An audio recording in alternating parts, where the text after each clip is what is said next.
Alright, it's recording. So, man, how you doing? Alright, man, how are you? Good, good. Alright, man, so I'm doing a story on you, so it's more of a feature story than a news story. And that's the whole point of me doing my long form. So, basically, man, I'm doing a story on you. Well, you already know what I'm going to do it on. So, basically, my first question to you is, out of the 6, 7 I got to ask you, who are you? I'm Khalil Gardner, also known as Khidd P. Just a well-rounded guy. Just happens to do music from time to time. What made you want to do music?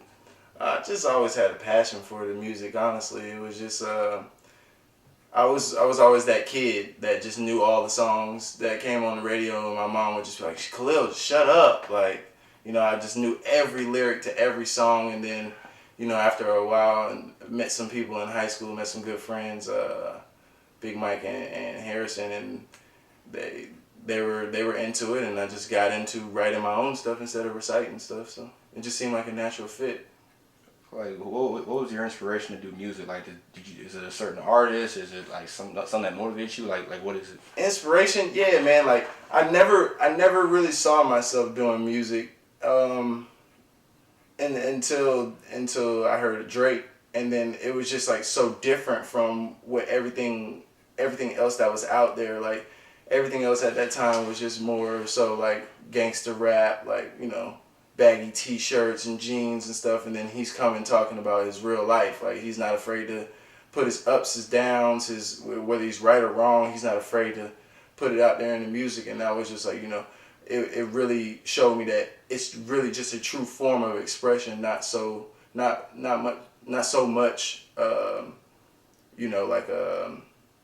like a rites of passage type thing, or you got to fit a certain motto. It's more so just a form of expression. So I just wanted to start expressing myself too. How many mixtapes have you put out? I put out 4 mixtapes. Yeah, 4 mixtapes. From 2010 to 2013, I put out 4 different mixtapes. Problem Child being the newest one. Yeah. And there was a certain time when you made it from. I remember it. I actually downloaded it myself. I see on your Facebook page you were in your dorm or wherever you were at making music and spitting lyrics and stuff like that. So my other question to you is, you stopped for a while. You want to explain why? I mean, honestly, man, it was just time for a break. Like I got to that resting point in the middle of college where it was like, okay, like I really got to make a choice. Like I'm spending so much money to go to school, and on the other hand, I'm spending so much money to do this music. It's like it came to a point where I really felt like I had to choose a path. And honestly, I just weighed out the pros and the cons, and the cons of doing the music, in my opinion, outweighed the pros at that time for me. So it was time for a break, and then just naturally, after you be around so many people for such a long time, you just naturally start to clash. And so the people I was doing the music with, we started to have our falling out, and it just seemed like all the stars aligned for me to stay in school. So I feel like I made the best decision though for myself, because I feel like the music's always going to be there for me. I gotta set myself up for the future though, just in case the music doesn't work. I didn't see it. I didn't love it enough to really want to pursue it as like, okay, this is what I want to do for the rest of my life. I didn't love it like that. It was more so just a form of expression, a way to vent, a way to get my feelings out in a creative way. I can only imagine doing school and music. Did it stress you out or anything? It did. It really did, man. It took its toll on me. It really did. It was a power struggle. A lot of semesters it was a power struggle, but I reached the point where, like, right before I dropped the last mixtape, I actually finished recording that mixtape and made the dean's list.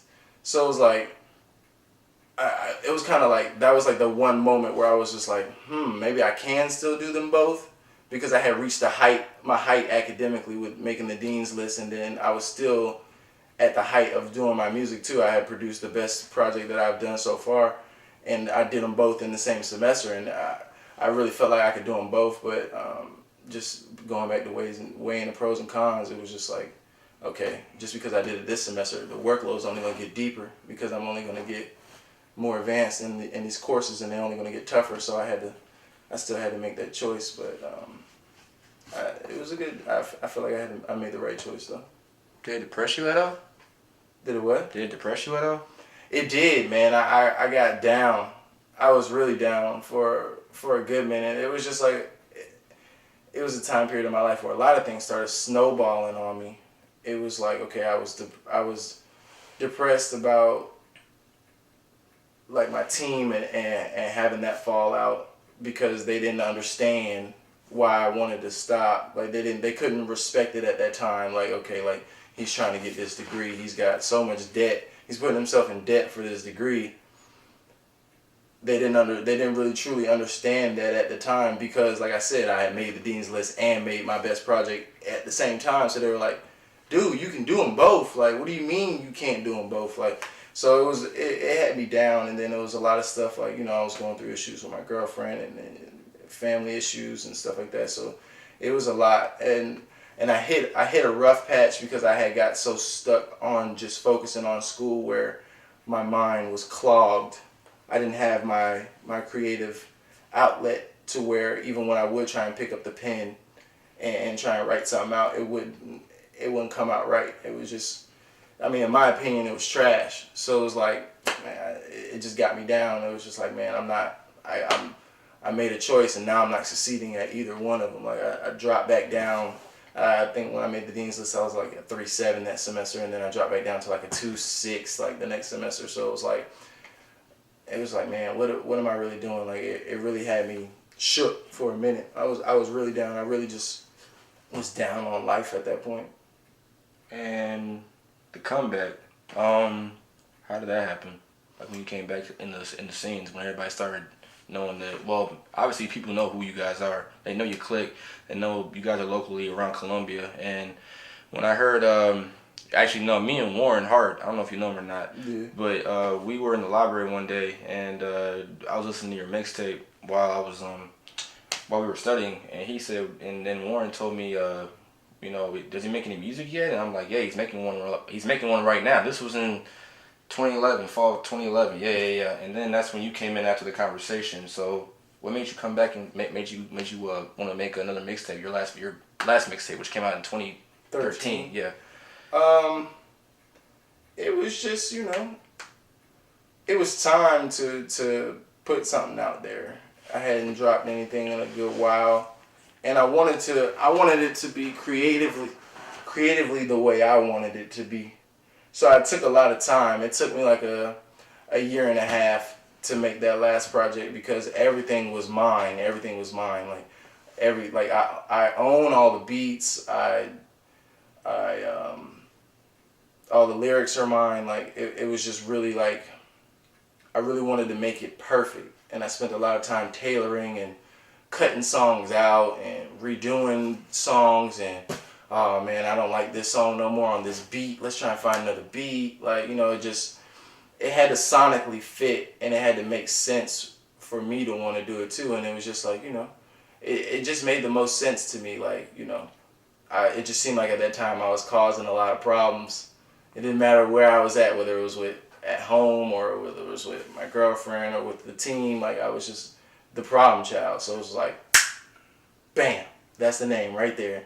And then my mom sent me this picture from like, I think it was like my 4th birthday, and it had this crown on and it says "Happy Birthday, Khalil," and I'm just sitting there like this with a scowl on my face, and it's my birthday party, and I'm like, yep, that's a problem child. So it was just like everything just came together perfectly. Like I didn't know what I was gonna do for that cover. Mom just sent it. Mom didn't know I was doing it.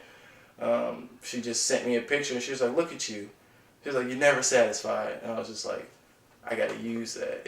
Everything just fell into place. It was just like, yeah, it's time to shake it back up, shake the streets back up. Would you say that was your best mixtape that you put out? Yeah, because it was all me. It's all original content. Like there's no like freestyle beats or anything like that. It's all original beats. Like if you've ever heard one of these beats somewhere else, let me know. Because that means I can get my money back. Because I'm supposed to own all these beats. So, you know, it was, it felt good to produce something completely original instead of just going off, you know, the hottest track at the time, just going on that beat, you know. And it felt good to have the whole creative process under my thumb. Like, I could make any type of change that I wanted to, or anything. I had, like, we had the best studio at that time. We had just got into like a really nice studio. It just felt good. It felt really good, and sonically and everything, like musically, like it sounds, it's perfect to me. It's all cohesive, and I feel like that's a lot that's missing these days. I feel like my earlier projects were not cohesive. It was just like a bunch of tracks just thrown together, like, here, listen to this because I can rap.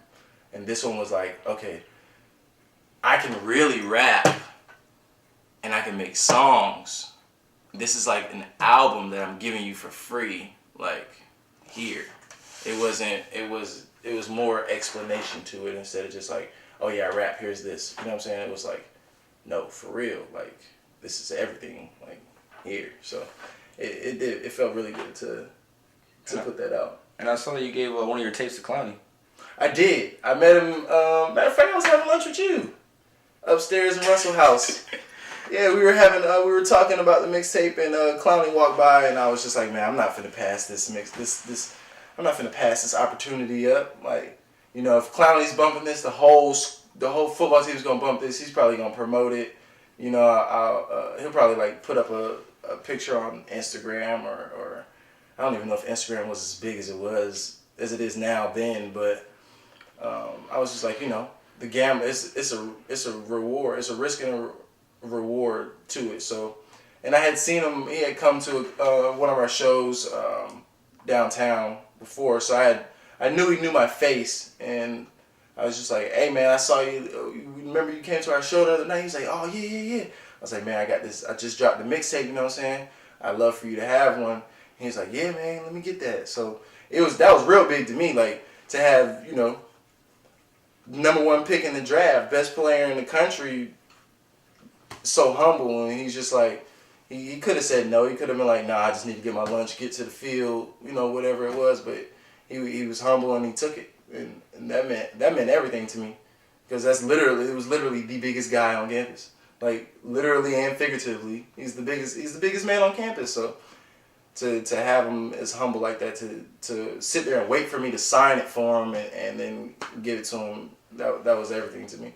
And this was actually 3 weeks after he broke the internet, after that hit he made. Yeah, that was right after that. So it was like he was at the top of his fame, at the top of his notoriety, and he was still down to earth to mingle with the regular college kids, as I like to call myself. Like, you know, I just happen to do music from time to time. I kind of think I'm regular, but compared to Clowney, I'm really regular.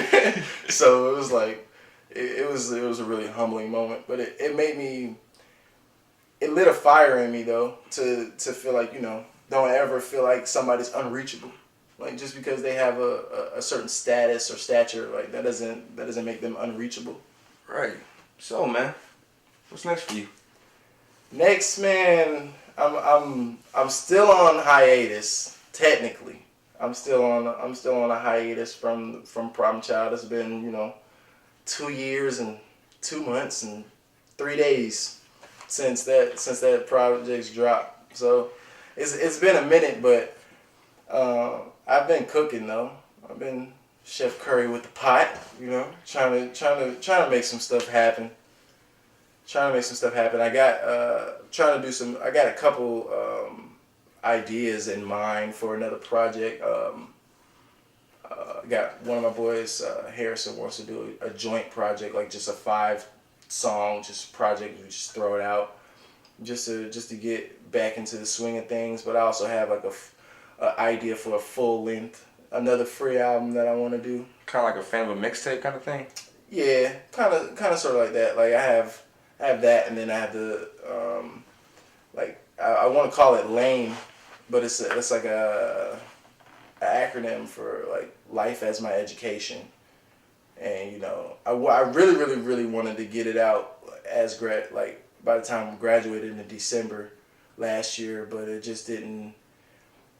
I just wasn't in the mental space to put it together, and financially, it didn't make sense for me to be putting all that money into music. Like the way that I want to do it, I don't want to like halfway do it, and I couldn't fully do it the way I wanted to do it. But I'm still gonna try and get that out there. I think that's a good message. Like, you know, I use life as my education every day. Like, you know, I'm not the most popular kid.